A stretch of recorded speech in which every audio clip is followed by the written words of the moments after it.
Un homenatge a la soprano Conxita Badia donarà el tret de sortida al primer cicle de concerts de l'any de Joventuts Musicals de Tortosa.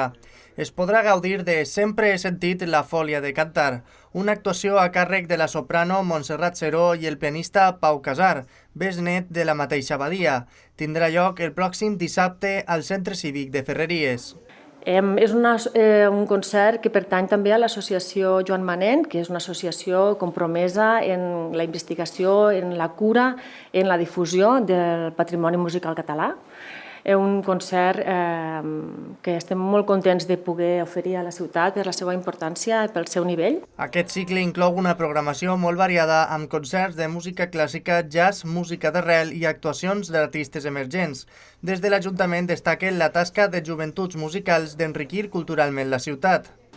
Des de fa uns anys que els concerts de Joventuts Musicals formen part de la programació cultural de Tortosa, com bé sabeu, i ens ajuda també a enriquir-la. En un programa variat i pensat per a tots els gustos.